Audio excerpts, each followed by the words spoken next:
जितने भी स्टूडेंट इस बार 12th में हैं और जिनको 2023 बोर्ड एग्जाम देना है वो आज के इस वीडियो को शुरू से लेकर लास्ट तक देखेंगे, क्योंकि ये वीडियो क्लास 12 हिंदी का एक महा मैराथन क्लास है और अब तक का सबसे इंपॉर्टेंट वीडियो है।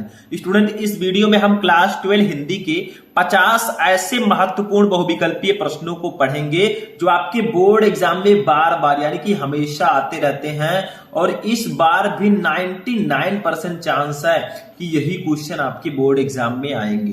देखिए, बहुत सारे स्टूडेंट कह रहे थे सर हिंदी में तो सारी चीजें लगभग फिक्स होती हैं कि हाँ जीवन परिचय ये आएगा, कहानी ये आएगी, रस छंद अलंकार ये आएगा, ठीक है, लेकिन बहुविकल्पीय प्रश्न फिक्स नहीं होते। तो हाँ, सही कहा आपने। देखिए, हिंदी में जो बहुविकल्पीय प्रश्न होते हैं ये फिक्स नहीं होते कि यही आएंगे, लेकिन हाँ कुछ ऐसे क्वेश्चन हैं जो हमेशा आपके बोर्ड एग्जाम में आते रहते हैं।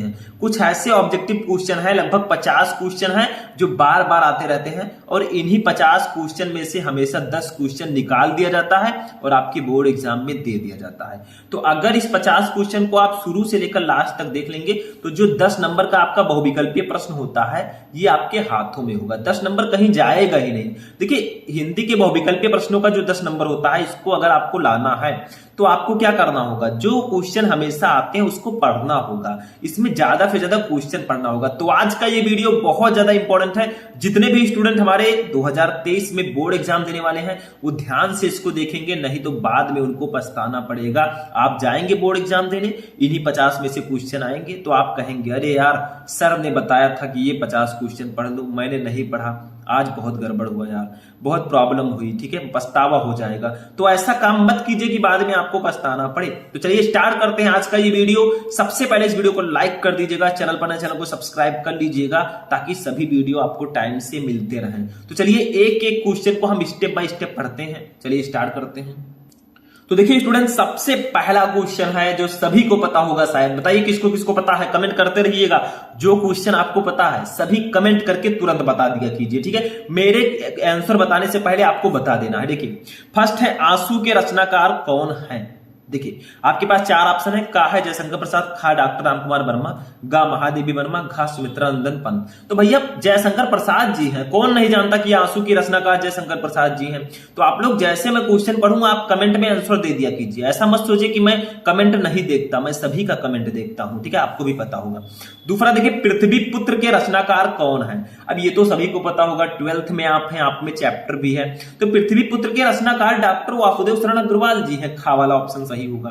तो इसमें कुछ है नहीं, मैंने बताया था जो आपके हिंदी में चैप्टर्स हैं उनके जो लेखक और कवि हैं उनका जीवन परिचय और उनकी रचनाओं को पढ़ लो, काम हो जाएगा, ठीक है। तीसरा देखिए लोकायतन के रचनाकार कौन है। लोकायतन इसके रचनाकार कौन है। का है सुमित्रा नंदन पंत, खा है जयशंकर प्रसाद, गा है रामधारी सिंह दिनकर, घा है महादेवी वर्मा। तो सुमित्रा नंदन पंत जी है लोकायतन के रचनाकार। तो का वाला ऑप्शन आपका बिल्कुल सही होगा। तो कुछ है ही नहीं। चौथा क्वेश्चन देखिए बीसल देव रासो रचना है किसकी। बीसल देव रासो किसकी रचना है। का है नरपत नाल की, खा है भट्ट केदार की, गा है जगनिक की, घा है दलपत विजय की। तो जो बीसल देव रासो है नरपत नाल जी की रचना है, का वाला ऑप्शन सही होगा। देखिए मैं ऑप्शन तो सही करते जा रहा हूं, ये सभी क्वेश्चन इंपॉर्टेंट है, ऐसा मत समझिएगा कि ये क्वेश्चन फर नहीं बता रहे हैं कि हाँ ये इंपॉर्टेंट है। देखिए मैं ये नहीं कहूंगा कि हाँ ये वाला इंपॉर्टेंट है, इसको पढ़ लो इसको छोड़ दो। इसमें जितने भी क्वेश्चन मैंने लिए हैं सभी इंपॉर्टेंट है, ठीक है। 5 नंबर देखिए दीप शिखा के रचयिता कौन है। दीप शिखा का रचयिता कौन है। का है सूर्यकांत त्रिपाठी निराला, खा है महादेवी वर्मा, गा है सुभद्रा कुमारी चौहान, घा है मैथिली शरण गुप्त। तो दीप शिखा के महादेवी वर्मा जी हैं, सभी को पता है दीप शिखा के रचनाकार या कवि महादेवी वर्मा जी हैं। तो खा वाला ऑप्शन राइट होगा। चलिए नेक्स्ट क्वेश्चन देखते हैं।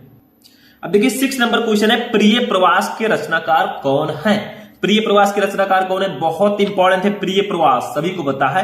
का है मैथिली शरण गुप्त, खा है अयोध्या सिंह उपाध्याय हरियोध, गा है भारतेंद्र हरिश्चंद्र, घा है रामधारी सिंह दिनकर। तो देखिए जो प्रिय प्रवास है इसके रचनाकार अयोध्या सिंह उपाध्याय हरियोध जी हैं। तो खा वाला ऑप्शन बिल्कुल सही होगा। 7 नंबर क्वेश्चन देखिए हिंदी साहित्य का प्रथम कवि किसे माना जाता है, बताइए। हिंदी साहित्य का प्रथम कवि हम किसे मानते हैं। का है सबरपा, खा है देवसेन, गा है सरहपा, घा है कुमार रासो। तो सरहपा को हिंदी साहित्य का प्रथम कवि माना जाता है, फर्स्ट पोएट्स इन हिंदी साहित्य। ठीक है, देखिए थोड़ा हिंदी इंग्लिश दोनों मिक्स हो गया। 8 नंबर देखिए तार सप्तक का प्रकाशन वर्ष है। हर एक स्टूडेंट को पता होगा जो हमसे रेगुलर पढ़ते हैं। तार सप्तक, देखिए तार के आगे ता और रा आता है और 43 के आगे भी ता और रा आता है, तो ये खा वाला ऑप्शन सही होगा। देखिए तार 43, तो 43 में भी तारा, तो इस ट्रिक से आप इसको याद रख सकते हैं और ये क्वेश्चन बहुत ज्यादा इंपॉर्टेंट है। ठीक है, लफ्जों में मैं बयान नहीं कर सकता हूं। 9 नंबर देखिए बुद्धिरास के रचयिता कौन है? बुद्धिरास बताइए। का है आसगु, खा है सारमूर्ति, गा है शालिभद्र सूरी और घा है जिनधर्म सूरी। तो इसका राइट आंसर होगा ऑप्शन नंबर गा, शालिभद्र सूरी। देखिए बुद्धिरास जो है इसके रचयिता शालिभद्र सूरी जी है। थोड़ा नाम थोड़ा सा डिफरेंट लग रहा है ना, तो थोड़ा डिफरेंट रहेगा। 10 नंबर देखिए आदिकाल के रचनाकार हैं। इनमें से कौन से रचनाकार हैं जो आदिकाल के हैं?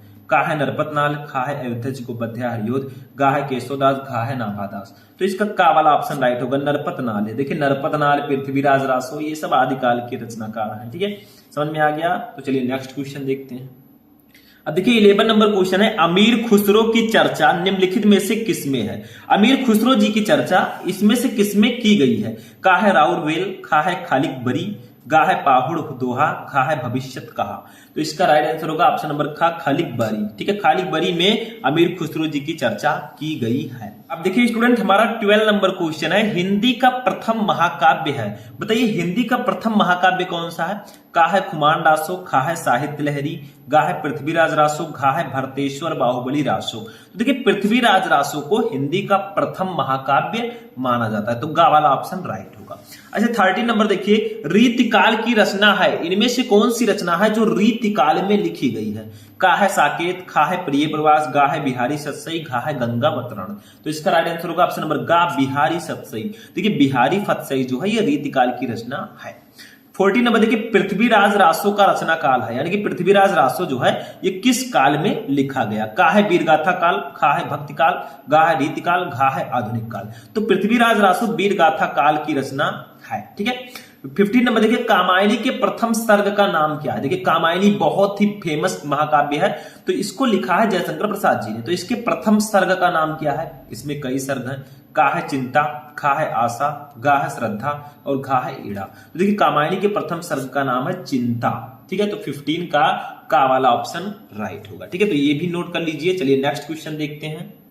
अब देखिए 16 नंबर क्वेश्चन है, कबीर के गुरु का नाम था, जो कबीर दास जी थे इनके गुरु का नाम क्या था? का है वल्लभाचार्य, खा है नरहरदास, गा है रामानंद, घा है रामकृष्ण परमहंस। तो देखिए कबीर जी के गुरु का नाम जो था वो था रामानंद। ठीक है, तो गा वाला ऑप्शन राइट होगा। 17 नंबर क्वेश्चन देखिए कृष्ण भक्ति शाखा से संबंधित है। देखिए मैं क्वेश्चन आपको बताते हुए जा रहा हूं, ऐसा नहीं कि इस कान से सुना उस कान से निकाल दिया, ध्यान से समझिएगा। देखिए कृष्ण भक्ति शाखा से संबंधित है, इनमें से कौन से कवि कृष्ण भक्ति शाखा से हैं? का है अग्रदास, खा है नंददास, गा है ईश्वरदास, घा है नाभादास। ठीक है, तो इसका राइट आंसर हो जाएगा ऑप्शन नंबर खा, नंददास। देखिए जो नंददास जी हैं ये कृष्ण भक्ति शाखा से संबंधित हैं। 18 नंबर देखिए साहित्य लहरी के रचनाकार कौन है? बताइए, आप ही लोग बताइए, बहुत सिंपल सा है। का है कबीरदास, खा है सूरदास, गा है तुलसीदास, घा है नाभादास। तो देखिए साहित्य लहरी के रचनाकार है सूरदास जी, तो 18 का खा वाला ऑप्शन राइट होगा। 19 नंबर देखिए रूनकता नामक स्थान संबंधित है। देखिए रूनकता नामक स्थान किससे संबंधित है? का है जयशंकर प्रसाद से, खा है सूर्यकांत त्रिपाठी निराला से, गा है कबीर से, घा है सूरदास से। देखिए सूरदास जी से यह संबंधित है। रूनकता नामक स्थान माना जाता है कि इनका जन्म यही हुआ था। ठीक है, तो ये घा वाला ऑप्शन राइट होगा। चलिए नेक्स्ट क्वेश्चन देखते हैं। देखिए नेक्स्ट क्वेश्चन है रस मंजरी के रचनाकार कौन है? रस मंजरी बताइए। का है कुंभनदास, खा है अग्रदास, गा है नंददास, घा है हृदय राम। तो इसका राइट आंसर होगा ऑप्शन नंबर गा, नंददास। देखिए रस मंजरी के रचनाकार नंददास जी हैं। एक एक को नोट करते चलिएगा। 21 नंबर गोस्वामी तुलसीदास के बचपन का नाम क्या था? इनके बचपन का नाम का है तुकाराम, खा है आत्माराम, गा है सीताराम, घा है राम बोला। तो राम बोला था इनका नाम। ठीक है, गोस्वामी तुलसीदास जी के बचपन का नाम राम बोला था। 22 नंबर देखिए रामचरितमानस में कुल कांडों की संख्या कितनी है? जो रामचरितमानस की रचना की गई इसमें कुल कितने कांड हैं? का है 8, खा है 7, गा है 9, घा है 6। तो इसमें 7 कांड है टोटल। रामचरितमानस में 7 कांड हैं। 23 नंबर उर्वशी के रचनाकार कौन है? ये तो बच्चा बच्चा जानता होगा जो हमसे पढ़ता है। ठीक है, का है जयशंकर प्रसाद, खा है रामधारी सिंह दिनकर, गा है सूरदास, घा है महादेवी वर्मा। तो देखिए उर्वशी के रचनाकार रामधारी सिंह दिनकर जी हैं। सभी जानते हैं, ठीक है। 24 नंबर देखिए, केशवदास की रचना है, इसमें से कौन सी रचना है जो केशवदास जी की है? का है रस विलास, खा है रस रहस्य, गा है रसिक प्रिया, घा है रसराज। तो रसिक प्रिया जो है ये केशवदास जी की रचना है, तो गा वाला ऑप्शन राइट होगा, ठीक है। तो 24 का गा सही होगा। चलिए नेक्स्ट क्वेश्चन देखते हैं। आदिकाल का नाम अप्रभंश काल दिया है, आदिकाल का नाम अप्रभंश काल किसने दिया? का है मिश्र बंधु ने, खा है राहुल सांकृत्यायन ने, गा है महावीर प्रसाद द्विवेदी ने, घा है चंद्रधर शर्मा गुलेरी ने, ठीक है, चंद्रधर शर्मा गुलेरी ने। तो इसका राइट आंसर होगा ऑप्शन नंबर घा, चंद्रधर शर्मा गुलेरी ने, ठीक है। देखिए आदिकाल का नाम अप्रभंश काल चंद्रधर शर्मा गुलेरी जी ने दिया था। 27 नंबर, कला और बूढ़ा चांद के रचनाकार कौन है? का है सुमित्रा नंदन पंत, खा है जयशंकर प्रसाद, गा है सूर्यकांत त्रिपाठी निराला, घा है महादेवी वर्मा। तो इसका राइट आंसर होगा ऑप्शन नंबर का सुमित्रा नंदन पंत। कला और बूढ़ा चांद, इसके लेखक सुमित्रा नंदन पंत जी हैं, इसके कवि, ठीक है। नेक्स्ट देखिए 28, सभी को पता है ये क्वेश्चन, झरना के रचयिता कौन है? झरना जयशंकर प्रसाद, नाम से ही पता चल गया जयशंकर प्रसाद जी हैं। 29 नंबर, आंसू की रचना किस कवि ने की थी? मैंने पहले ही बताया था जयशंकर प्रसाद जी ने। तो 29 का भी गा वाला ऑप्शन राइट होगा। ये सब पता होना चाहिए, आंसू, लहर, झरना, कामायनी, इन सबके लेखक या कवि जयशंकर प्रसाद जी हैं। चलिए नेक्स्ट क्वेश्चन देखते हैं। देखिए नेक्स्ट क्वेश्चन है, सांध्य गीत, गीत संग्रह है, सांध्य गीत किसकी रचना है? तो महादेवी वर्मा जी की, अभी कुछ देर पहले हमने बताया था आपको, ठीक है। 32 नंबर देखिए, चित्राधार कृत के रचनाकार कौन है? चित्राधार के लेखक कौन है? का है सुमित्रा नंदन पंत, खा है जयशंकर प्रसाद, गा है रामधारी सिंह दिनकर, घा है मैथिली शरण गुप्त। तो जो चित्राधार है इसके लेखक जयशंकर प्रसाद जी हैं। नेक्स्ट क्वेश्चन 33, अड़िमा के रचयिता कौन है? अड़िमा, का है सूर्यकांत त्रिपाठी निराला, खा है जयशंकर प्रसाद, गा है सुमित्रा नंदन पंत, घा है डॉक्टर रामकुमार वर्मा। तो इसका राइट आंसर हो जाएगा ऑप्शन नंबर का सूर्यकांत त्रिपाठी निराला। अड़िमा जो है इसके रचनाकार सूर्यकांत त्रिपाठी निराला जी है, हो गया, ठीक। नेक्स्ट क्वेश्चन, स्थूल भद्र रास के रचयिता कौन है? स्थूल भद्र रास, का है देवसेन, खा है जिन धर्म सूर्य, गा है मुनि जिन विजय, घा है विजय सेन सूर्य। देखिए नाम कितने अजीब अजीब है, ठीक है। तो 34 का घा वाला ऑप्शन राइट होगा। स्थूल भद्र दास के रचयिता जिन धर्म सूर्य जी है। नेक्स्ट क्वेश्चन 35 देखिए, रामचंद्र शुक्ल ने भक्ति काल का सर्वश्रेष्ठ लोकवादी कवि किसको कहा? ठीक है, तो रामचंद्र शुक्ल जी ने भक्ति काल का सर्वश्रेष्ठ लोकवादी कवि किसको बताया? का है कबीरदास, खा है सूरदास, गा है मलिक मोहम्मद जायसी, घा है तुलसीदास। तो इसका राइट आंसर होगा ऑप्शन नंबर घा, तुलसीदास जी को। देखिए रामचंद्र शुक्ल जी ने तुलसीदास जी को भक्ति काल का सर्वश्रेष्ठ लोकवादी कवि कहा है, ठीक, उनकी मतलब तारीफ की। नेक्स्ट क्वेश्चन देखते हैं। देखिए नेक्स्ट क्वेश्चन है 36 नंबर, श्रृंगार लहरी रचना है। श्रृंगार लहरी किसकी रचना है? का है सूरदास की, खा है मतिराम की, गा है जगन्नाथ दास रत्नाकर की, घा है महादेवी वर्मा की। तो इसका राइट आंसर होगा ऑप्शन नंबर गा, जगन्नाथ दास रत्नाकर की। श्रृंगार लहरी, ठीक है, ये किसकी रचना है? ये है जगन्नाथ दास रत्नाकर जी की, ठीक है, बहुत इंपॉर्टेंट है, ठीक। तो इसका गा वाला ऑप्शन राइट होगा, जगन्नाथ दास रत्नाकर की। नेक्स्ट क्वेश्चन 37 नंबर, परिमल के रचनाकार कौन है? परिमल, का है सुमित्रा नंदन पंत, खा है गजानन माधव मुक्तिबोध, गा है सूर्यकांत त्रिपाठी निराला, घा है महादेवी वर्मा। तो इसका राइट आंसर हो जाएगा ऑप्शन नंबर गा, सूर्यकांत त्रिपाठी निराला। देखिए परिमल जो है इसके रचनाकार सूर्यकांत त्रिपाठी निराला जी हैं। नेक्स्ट क्वेश्चन, अनघ, अनघ के रचनाकार कौन है? का है निराला, खा है जगन्नाथ दास रत्नाकर, गा है सिया राम शरण गुप्त, घा है मैथिली शरण गुप्त। तो इसका राइट आंसर होगा ऑप्शन नंबर घा, मैथिली शरण गुप्त, ठीक है। अनघ जो है इसके रचनाकार मैथिली शरण गुप्त जी हैं। 39 नंबर देखिए, वैदेही वनवास के रचयिता कौन है? वैदेही वनवास, का है मैथिली शरण गुप्त, खा है रामधारी सिंह दिनकर, गा है जगन्नाथ दास रत्नाकर, घा है अयोध्या सिंह उपाध्याय हरियोध। तो इसका राइट आंसर होगा ऑप्शन नंबर घा, अयोध्या सिंह उपाध्याय हरियोध। तो वैदेही वनवास जो है इसके रचनाकार अयोध्या सिंह उपाध्याय हरियोध जी हैं। सबको नोट कर लीजिएगा, आप में अयोध्या सिंह उपाध्याय जी का चैप्टर भी है जिसका नाम है पवन दूती का, ठीक है। चलिए नेक्स्ट क्वेश्चन देखते हैं। नेक्स्ट देखिए 40 नंबर क्वेश्चन, गुंजन के रचनाकार कौन है? 40, गुंजन के रचनाकार कौन है? का है गे, खा है सुमित्रा नंदन पंत, गा है रामधारी सिंह दिनकर, घा है सूर्यकांत त्रिपाठी निराला। तो गुंजन जो है इसके रचनाकार सुमित्रा नंदन पंत जी हैं। 41 नंबर, महादेवी वर्मा का गीत संग्रह है, बताइए महादेवी वर्मा जी का गीत संग्रह इसमें से कौन सा है? का है यामा, खा है सामधेनी, गा है राम की शक्ति पूजा, घा है पल्लव।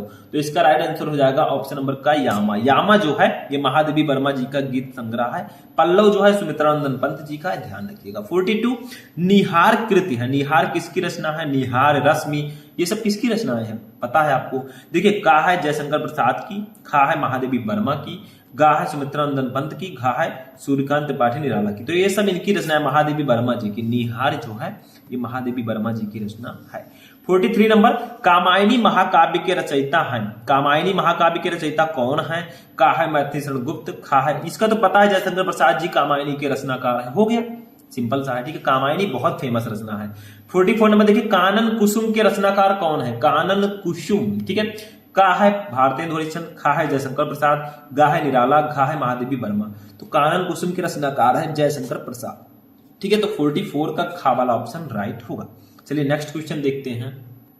अब देखिए नेक्स्ट क्वेश्चन भी हमारे अयोध्या जी उपाध्याय हरियोध जी से रिलेटेड है। देखिए हरियोध का जन्म स्थल है, हरियोध जी का जन्म कहां हुआ था, किस स्थल पर हुआ था?